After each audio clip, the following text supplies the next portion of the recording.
What do you think makes a meaningful career? What is the difference? Why you prefer coaching over mentoring? How do we distinguish ourselves from the pack? If you're not at the table, you're on the menu. You know? And oftentimes our hands have to get dirty. What could be the best outcome for this situation? I'm Michael. I'm Regine. And this is Gears in Motion.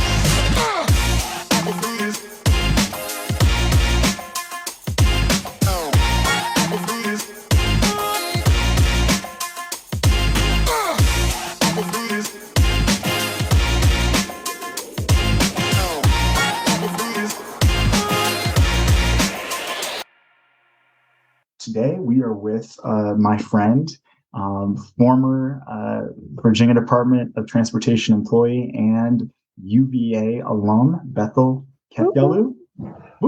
Exactly. I love it. Love the spirit. I always love having my fellow Wahoo alums on and being able to enjoy their presence and their insight. So Bethel is with us today. Bethel, thank you for joining us. Super glad. Before we even get started, I want to say congratulations on finishing your professional engineering license. We have another one into the fray. This is a major milestone. Congratulations. Thank you. Thank you. Major. We have 3 PEs on the line. This is awesome. First worldwide broadcast. So I love this. Let's start, Bethel, with you. Tell us a little bit about who you are, where you're at now, and we'll kind of get into your story and unpack that. Sure. So thanks for having me. Really great to connect with you guys. So yeah, my name is Bethel. Like you mentioned, I first met Michael like at UVA. I think it was like my move-in day was when we met. I had just moved all my stuff in. My parents had left, and our Christian fellowship was having a like s'mores like cookout just outside of our dorm. And so we got connected very early on. And I think I had even mentioned to you that because you told me that you were a civil engineer, that you were in the civil program. And I think I was already leaning towards doing something in, well, definitely engineering school, but leaning towards civil. And so you just got me plugged in. Really Christian fellowship, and then like ASCE, you were taking me to meetings my first year, and no one else was even doing that. No one else had even heard of the organization yet because we weren't even in our majors. But super grateful for that. You were really impactful, like my early years, and then especially like, you know, joining VDOT, because I kind of followed in your footsteps, so to speak, you know, like went to VDOT through their internship program after I declared my major as a civil engineer, and then continued there through their core development program, and worked there for 2 years in that rotational program after I graduated UVA, and then continued for another, I think it was another 3 years after core development program, at a like local residency office in Louisa, and worked there under like my mentor, Alan Saunders, and just had a really, really great relationship with him. And he supported me a lot and advocated for me a lot. And I enjoyed my time there a lot and made a lot of just good relationships. And then in the last year, I had been feeling that I'd been in Charlottesville. If you included my time at UVA, I was in Charlottesville for 10 years. And so I was like, wow, I need to leave. I just felt very restless. And I felt like I was a little stuck too. there was a track that everyone was expecting me to continue on at VDOT, that I would eventually become a resident engineer, and that would kind of, be my my position and my role as a strong resident engineer for the agency. But the longer that I was working at the residency, I just felt like that wasn't what I wanted for myself. And so, yeah, the last year I just became restless, started looking for other jobs. And I was doing this, like, I was having these conversations with my mentor too, my supervisor, and telling him how I was feeling, and that I thought that I needed to look elsewhere, try something different. And eventually I think it was totally a God thing, but what ended up happening was that my supervisor ended up leaving, actually, and joined DRPT, the Department of Rail and Public Transportation, and ended up pulling me with him. He knew that at that point, I was really trying to get closer to home. I wanted to come to Northern Virginia. That's where I grew up. My family's here. And so a position opened up as an engineer in Alexandria, and he, recommended me for the job. And I just really felt like it was the right decision, and it was where God wanted me to go. And so I started back in April of this year, so it hasn't even been that long, and it's just been really great. Really enjoy it. Still in transportation, but it's just a different flavor of transportation. Sure. And it's been really interesting, even to the point which I didn't make the decision because of my job, but I ended up donating my car recently. And so I am like fully reliant on public transportation. And so it's cool to experience that while working here, and just have that kind of influence and speak to what the projects that I'm working on, and the benefits that we hope all of the users receive from having all these services and stuff. So yeah, that's kind of I think a little bit about me the last several years. No, that's awesome. And that's encouraging to hear that you are not just talking the talk, but you're walking the walk. Regine? Yes, two things you've said, Bethel. First of all, congratulations on achieving your PE status. That's wonderful.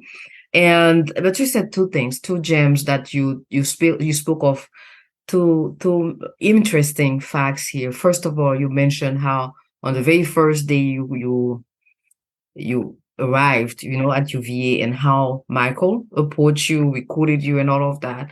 And it's really something that's dear to my heart, because I tell not just my mentees, everyone that I work with, that you don't have to achieve a certain status or a certain level in your career to become a mentor. You are a mentor at all, because you can inspire people at every phase of your life. And I think that's really what starts to set people aside as who is going to be a leader one day, and investing in people, as Michael is showing. So that's something that I wanted to really interject and said that was an excellent point that you made. And I hope people who are listening, actually keeping track of that.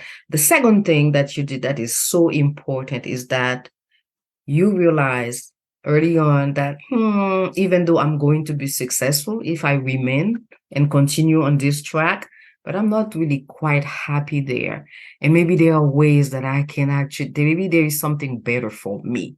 That takes a lot of courage, a lot of strength to do that. Many of us, we stay in a career in a what because we feel like, oh my gosh, what you know is better than what you don't know. You don't have the courage.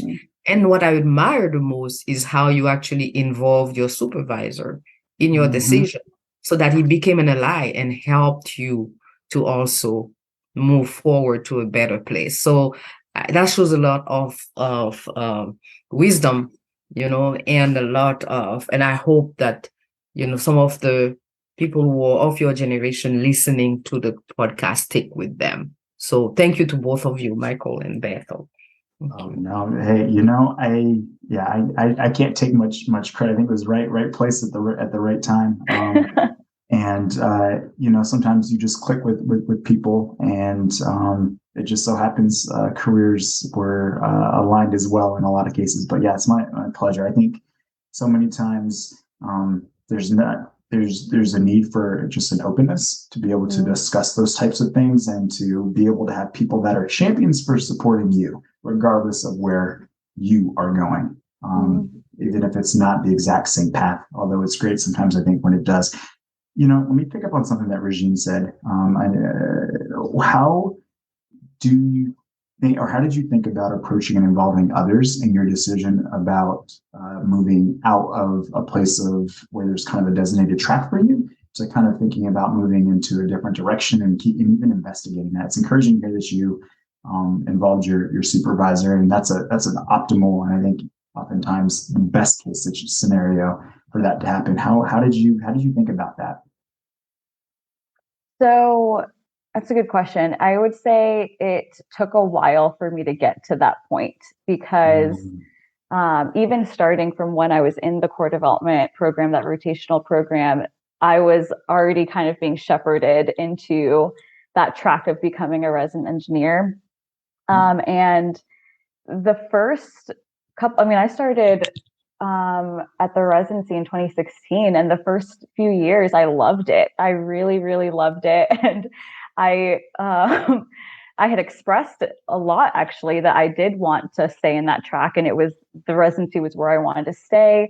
But I think that the longer that I stayed there, the more roles that I got, the higher that I worked up, and got promoted and started experiencing different things at a higher level, I realized that it wasn't something that I wanted. And so I think really for me, what ended up triggering me kind of knowing that I needed to put my foot down and kind of advocate for myself and say that this wasn't what I wanted was when I hit like a very big slump back in 2020, because I think it was in 2019. At the time, I was still an operations engineer, just working on like project management, working with our field like operators on some basic projects. And at the time, there were two. It was me and another gentleman who were covering the entire 3-county area. And in July of 2019, he had left, taken another position, and so I absorbed his work. And then in September of 2019, I was promoted and became a manager. So I now had an employee working for me, and the two of us were doing what I had been doing, like covering 3 counties. And then I had also taken on a few additional duties from someone else. And then 2 months later, my boss informed me that there were some vacancies that needed to be filled temporarily. So he took an acting role in a different area and wanted me to fill in for him, which meant managing the entire residency of like 80 personnel, 5 area headquarters, all of the interactions with our board of supervisor members, everything from like our pavement management to land use to maintenance, our business teams, everything. And then also that there were some specific HR issues that were really troubling him. And I think the senior leadership decided, like, let's see how Bethel handles this. And kind of passed it to me as a challenge and wanted to see how I would handle it and if I could help improve the situation. And so I was doing that for 4 months, like December of 2019 through like up to April of 2020, which meant that I was also smack dab in the middle of that while COVID started. So wow. Like everything's happening, and I'm having to coordinate like our residencies, just efforts to maintain safety and move people home for remote working, and also deal with, all of our field employees, just frustrations that, feeling like they were exposed to COVID and just they didn't feel safe and they didn't feel like they had support from upper management. And so dealing with all of that as well. And so by the time my supervisor came back, I was like done. This is Regine. This is Michael. Until next time.